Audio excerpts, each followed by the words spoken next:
Hello friends, welcome to own style cooking. நாம் இன்றைக்கி பார்க்க போகிற ரெசிபி என்னென்னு பார்த்தீங்கன்னா ரொம்பவே சூப்பரான டேஸ்டான சாம்பார் சாதம் தாங்க பார்க்க போகிறோம். வாங்க இப்படி ஈஸியாக டேஸ்டியாக செய்யலாங்கிறத பார்க்கலாம். வீடியோக்குள்ளே போகிறதுக்கு முன்னாடி கீழே உள்ள ரெட் கலர் சப்ஸ்கிரைப் பட்டனை கிளிக் பண்ணுங்கள். கூடவே பக்கத்தில் உள்ள பெல் ஐக்கானையும் கிளிக் பண்ணுங்கள். அப்போ தான் நான் போடுற வீடியோ எல்லாமே உடனுக்குடன் உங்களுக்கு தெரிய வரும்.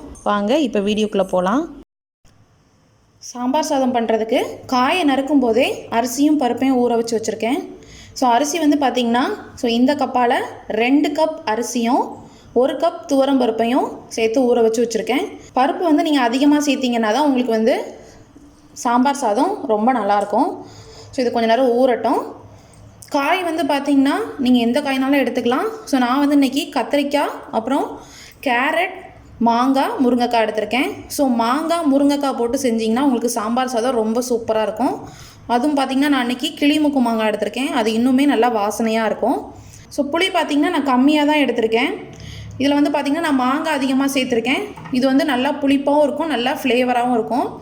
ஸோ மாங்காய் அதிகம் சேர்த்ததுனால நான் புளி கம்மியாக எடுத்திருக்கேன். இன்கேஸ் நீங்கள் மாங்காய் சேர்க்கலனாலோ இல்லை மாங்காய் ரொம்ப கம்மியாக சேர்த்திங்கன்னா புளி கூட கொஞ்சமாக எடுத்துக்கோங்க.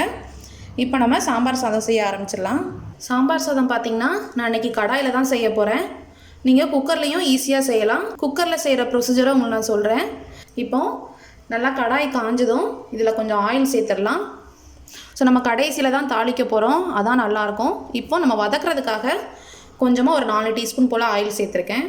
ஆயில் சூடானதும் இதில் பார்த்திங்கன்னா ஒரு 5-6 சின்ன வெங்காயம் எடுத்துருக்கேன், அதை சேர்த்துடலாம். கூடவே 4 பச்சை மிளகாய்.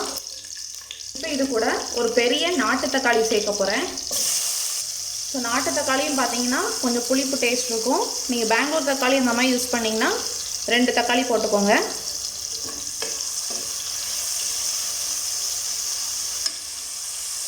இன்கேஸ் நீங்கள் மாங்காய் எதுவுமே சேர்க்கலன்னு நினச்சிங்கன்னா தக்காளி கூட சேர்த்துக்கலாம். இந்த ஸ்டேஜில் நம்ம கட் பண்ணி வச்சுருக்க வெஜிடபிள்ஸை சேர்த்துடலாம்.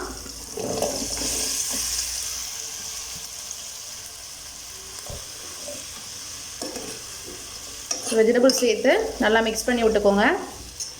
ஸோ இது கொஞ்சம் நேரம் குக் ஆகட்டும்.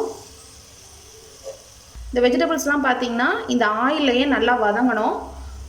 ஸோ இது ஒரு 2 மினிட்ஸ் வரைக்கும் இந்த மாதிரி மூடி போட்டு குக் பண்ணுங்கள். இப்போ 2 மினிட்ஸ் ஆகிடுச்சு, ஓப்பன் பண்ணி பார்த்துடலாம். ஸோ பார்த்திங்கன்னா இந்த வெஜிடபிள்ஸ்லேருந்து தண்ணி எல்லாம் வந்து நம்மளுக்கு நல்லா குக் ஆகிருக்கு பாருங்கள். அந்த தக்காளி எல்லாமே இதிலே நல்லா மேஷ் ஆகிடுச்சு. கொஞ்சமாக ஆயில் சேர்த்து வதக்குனீங்கன்னா தான் உங்களுக்கு நல்லா டேஸ்ட்டாக இருக்கும். இந்த கத்திரிக்காய்லாம் நல்லா வெந்திருக்கு பாருங்கள். இப்போ 1/2 டீஸ்பூன் போல் மஞ்சள் தூள் சேர்த்துடலாம்.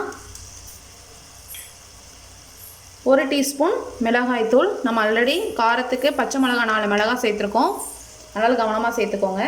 இப்போது சாம்பார் பொடி வீட்டில் அரைச்சி வச்ச சாம்பார் பொடி சேர்க்க போகிறேன். ஸோ நம்ம சாம்பார் வச்சோன்னா நம்ம குழம்புக்கு மட்டும் சேர்ப்போம். இப்போ நம்ம சாதம் எல்லாம் அரிசியெல்லாம் சேர்க்குறதுனால மொத்தமாக சேர்க்கணும். ஸோ இப்போ பார்த்திங்கன்னா நான் ஒரு 3 டேபிள் ஸ்பூன் கிட்ட சேர்த்துருக்கேன். பெரிய ஸ்பூனுக்கு 3 ஸ்பூன் சேர்த்துருக்கேன். இந்த சாம்பார் பொடியிலையும் பார்த்திங்கன்னா சாம்பார் தூள்லையும் பார்த்திங்கன்னா நான் மிளகாத்தூள் சேர்த்துருக்கேன். காரம் அதிகமாக உங்கள் சாம்பார் தூளில் இருந்துச்சுன்னா நீங்கள் கவனமாக சேர்த்துக்கோங்க. ஸோ இதெல்லாம் சேர்த்து லைட்டாக மிக்ஸ் பண்ணி விட்டுக்கலாம்.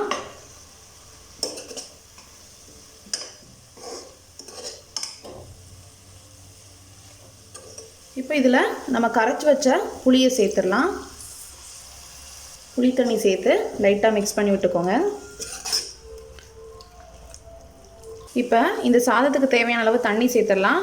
நான் ஆல்ரெடி இந்த கப்பால் 2 கப் அரிசி 1 கப் துவரம்பருப்பு ஊற வச்சு வச்சுருந்தேன். ஸோ மொத்தம் 3 கப்பு. ஸோ நார்மலாக 1 கப் ரைஸ்க்கு நம்ம 2 கப் தண்ணி சேர்ப்போம். ஸோ 3 கப்புக்கு நம்ம 6 கப் சேர்க்கணும். சாம்பார் சாதம் வந்து நம்மளுக்கு குலைவாக தான் இருக்கும், அதனால் கூட 1 கப் சேருங்க. ஸோ மொத்தம் 7 கப்பு. ஸோ நான் குக்கரில் செய்யாமல் பாத்திரத்தில் செய்ததுனால எக்ஸ்ட்ரா 1 கப்பு ஊற்றுறேன். ஸோ 8 கப்பு தண்ணி. ஸோ 8 கப்பு தண்ணி இதில் சேர்த்துட்றேன். நீங்கள் குக்கரில் செஞ்சிங்கன்னா கூட 1 கப் தண்ணி சேர்த்தாலே போதும். ஸோ அதை வந்து நம்ம மூடி வச்சு குக் பண்ணுவோம். ஸோ இது வந்து நம்ம பாத்திரத்தில் செய்ததுனால எக்ஸ்ட்ரா 1 கப்பு தண்ணி ஊற்றிக்கோங்க.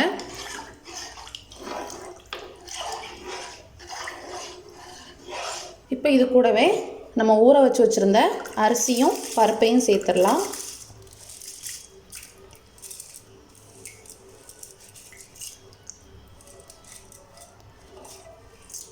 இப்போ சாம்பார் சாதத்துக்கு தேவையான அளவு உப்பு சேர்த்துக்கோங்க.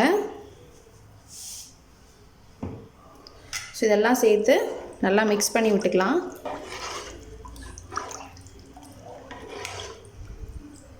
ஸோ இந்த ஸ்டேஜில் நீங்கள் உப்பு காரம்லாம் செக் பண்ணி பார்த்துக்கோங்க.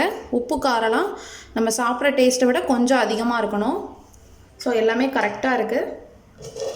இப்போ நம்ம இதை மூடி வச்சு நல்லா நம்ம கொதிக்க விடலாம். ஸோ குக்கரில் வச்சிங்கன்னா மூடி போட்டு 4 விசில்லேருந்து 5 விசில் வரை வைங்க. ஸோ அப்போ தான் உங்களுக்கு நல்லா அது குலைவாக நம்மளுக்கு கிடைக்கும்.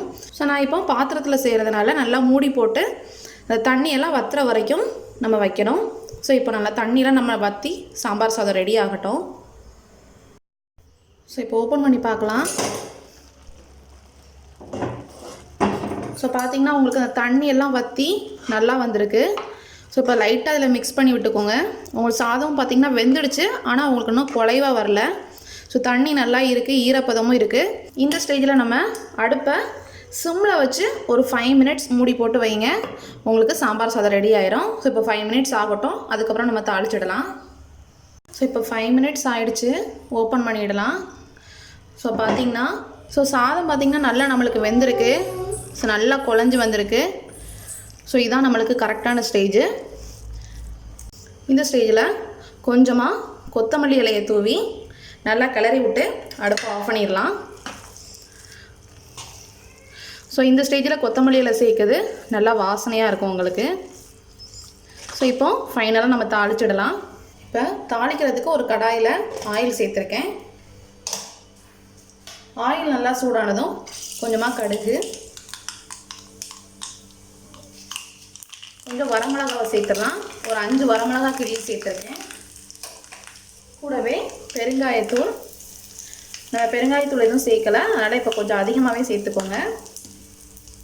இது கூட ஒரு 3 இனுக்கு கருவேப்பிலை. ஸோ கொஞ்சம் 3 இனுக்கு கருவேப்பிலை சேர்த்துடலாம்.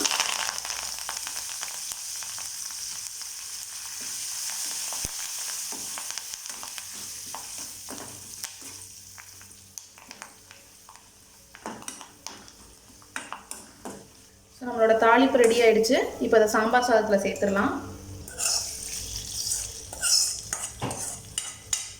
ஃபைனலாக இதில் ஒரு ஸ்பூன் நெய் சேர்த்துக்கோங்க. ஸோ நெய் சேர்த்திங்கன்னா நல்லா வாசனையாக இருக்கும். ஸோ எல்லாம் சேர்த்து நல்லா மிக்ஸ் பண்ணி விட்டுக்கோங்க.